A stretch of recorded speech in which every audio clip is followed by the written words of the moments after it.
working Right. harder to get in contact with them. Again. So we have a slew of them. So Wow. it'll be a couple of months before we get back into it, but we got some doozies up there. Mm. So yeah, Thiz, you may have been right from yesterday. That story may not even reach the top 5 because I forgot all about them other stories. That's just like Hmm. um It's like getting hit with, you know, the Trump presidency after an Obama presidency, where a new scandal is happening before you even were done reading or hearing or learning about what was happening just an hour ago, maybe.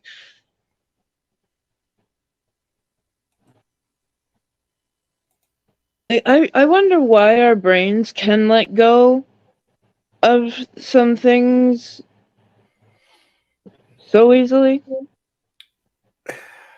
I don't know because the neurology of it.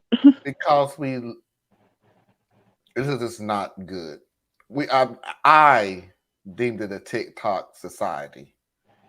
We Mm, we're so committed to being mad, being frustrated, being irritated, being aggravated, being in an uproar, being just ready to burn this world down on whatever the situation is. That's bad, and it is bad, and everything else. And then it's a lull, and we let it go until the next one. but even if you think Well, back to a time where we only had TV, we had the news to give us our national affairs, and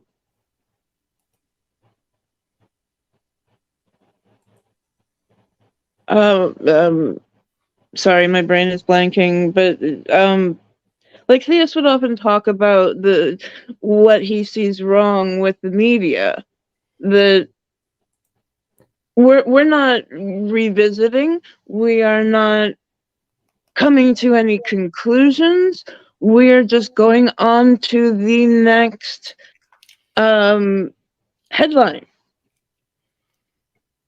well, I think a part of this comes into one, the strongest memories are tied to an emotion, um, and Okay. then Yeah. you also look at it from a chemical level. You know, if you're constantly being pumped just a new thing that just triggers that anger, fear, joy, whatever, but it's just being Mm-hmm. pumped at, just like a drug. You you get addicted to the high, and the substance itself is secondary. So, yeah, we get a lot of information coming at us, but it's all triggering the same emotional response. Right. Excuse Yeah. me. So you're not going to remember each of the events. You're going to remember the feelings, Right. and so you have that part of it. Um, So, I mean, I think there's a biological reason for it. It makes perfect sense, unfortunately. And Mm-hmm. then from a society level, even though I don't agree that everybody needs to take a break because I think people aren't engaged enough to deserve a break, um, but people are constantly seeking a way to separate or detach for a Mm-hmm. little while at least Mm-hmm. from things that they feel are beyond their control. So I think And that's mental one health reason that a break. lot of well, that's what we've used now as terminology, but really it's just avoidance. Um, but when you're faced with things that seem too complex or too large for you yourself to meaningfully impact, you oftentimes will detach from it. This is why very few people really follow politics to a deep extent, Mm. um, and why a lot of people who do follow politics don't actually go very deep because it just becomes their new form of entertainment. Um, Yep. so people are, I call it the chaos theory, right? We're all living in our little bubbles of chaos, Mm-hmm. and we're so busy just trying to figure out our bubble of chaos that we hide from the bigger things. right? We blame Biden for not being, we won't say it this way, but we blame Biden for not being a saint. We blame Biden for not being a superhero Right.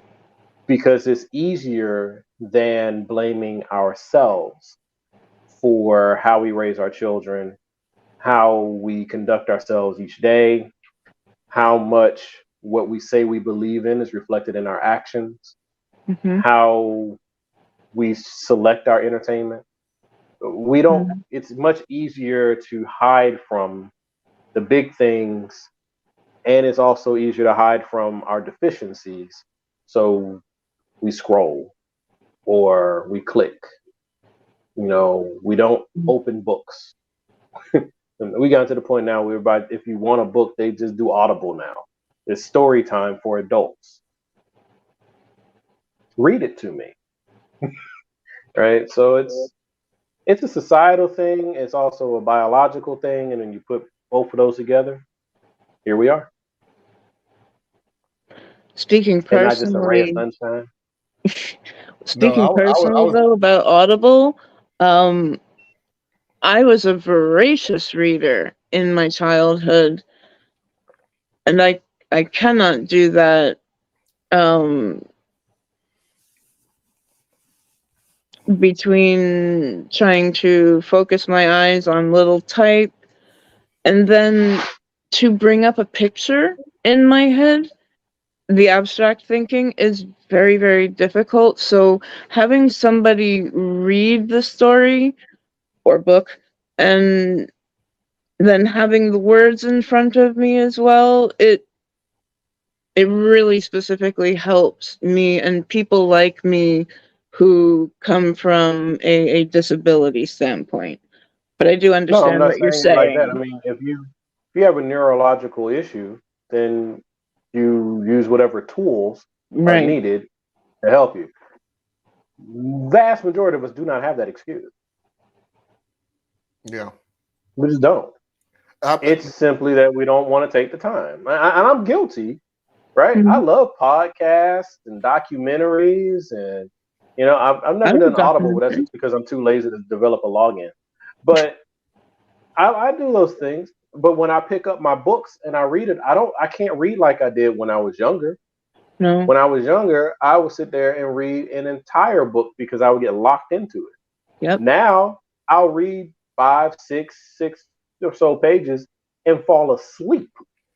Mhm. So I get it. I'm part of this culture too, right? I'm part of this society too. I'm just saying Mm. that I look at myself and I say the things that are wrong with me or that are not where they need to be or Right. the messed up decisions I make. I don't hide from them. I'll tell you straight up what I've done, and I just need more people to do that. But that's I'm not. not natural, so people don't do I'm it. not a reader. I used to No. be. When I was in elementary, I would read. I would find Arthur Judy Bloom. I literally think I have read every Judy Bloom book that she ever wrote. I think I have That's to. because you were getting that Pizza Hut personal pan pizza.